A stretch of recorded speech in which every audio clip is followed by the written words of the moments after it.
Hi everyone! Alright, so for this presentation, the table of contents includes the group members, introduction of the title we chose, and issues.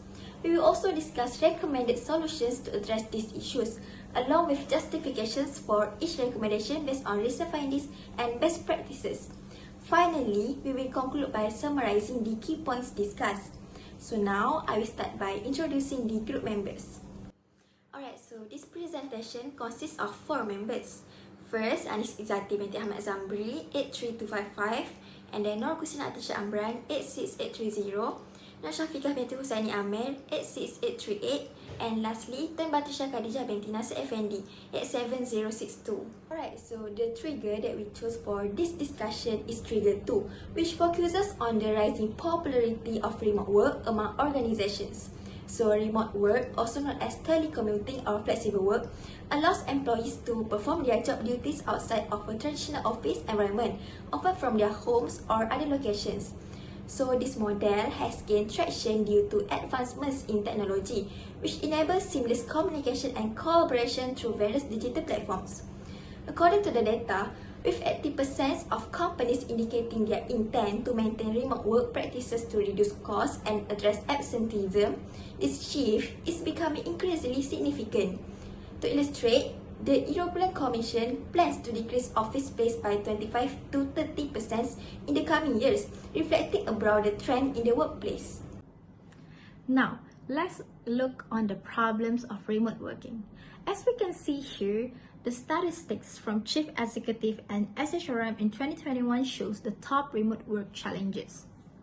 So, the top 3 of the challenges are maintaining culture, enabling collaborations and communication, and also managing workload and work-life balance.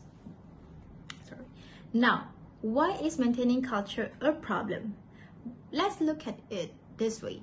When you are at your company, when you're at your office, you'll have a leader and a boss that will observe you and that will also keep you motivated and engaged.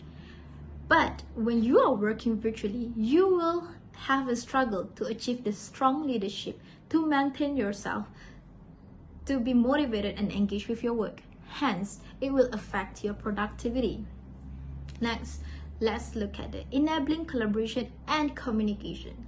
When you are working on a collaboration, you will require a lot of discussions and meetings with a lot of people from variety of time zones and schedules.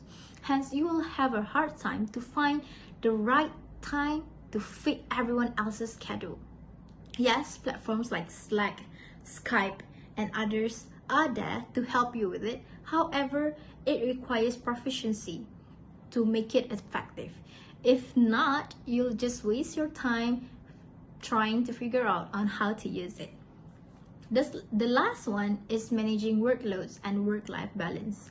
So when you are working at your office, you will have 2 different places to distinguish your work life and your work-life balance and your privacy life, your personal life.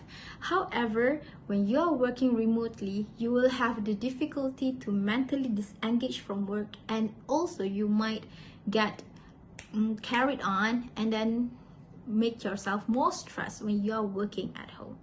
There are 3 recommendations to solve the issue mentioned before. So the first one is to boost employees' morale.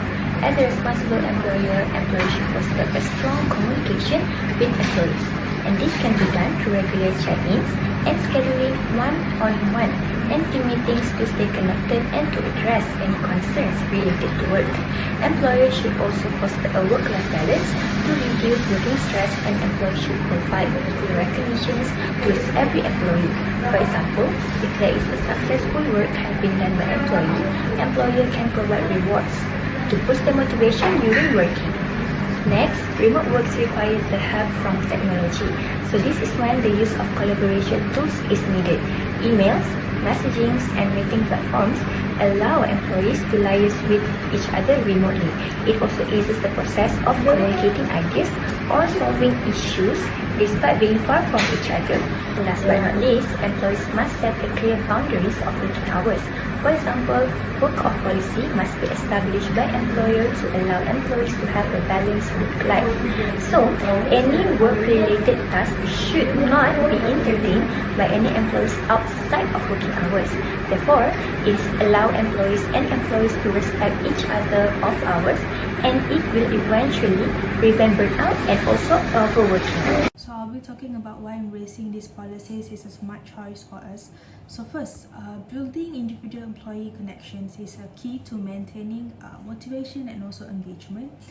When employees feel personally connected to their teams, they are more likely to be invested in their work. So by addressing challenges and offering personal feedback, we strengthen trust, create a sense of belonging, and also support career growth.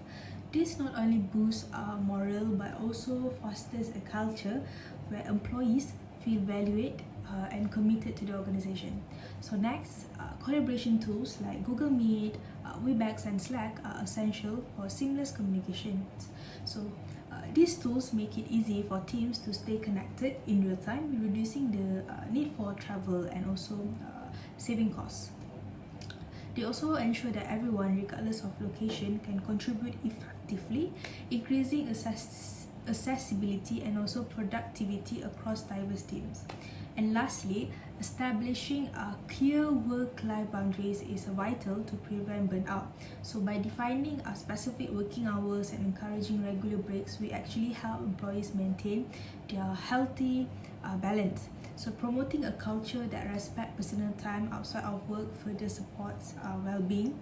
So leadership should set the example by modeling these boundaries to reinforce their importance. So by focusing on these strategies, we create a supportive, efficient and engaged workforce for the future.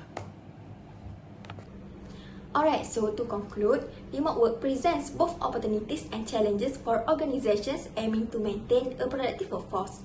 While it allows employees to work from various locations, it also complicates the preservation of company culture, effective communication, and work-life balance. So, to address these issues, employers should prioritize boosting employee morale through regular check-ins and recognition, implement cooperation tools to facilitate communication, and establish clear boundaries for working hours to help employees mentally disengage from work. By adopting these strategies, organizations can enhance the remote work experience, fostering a motivated and engaged workforce. So that's all from our group. Thank you.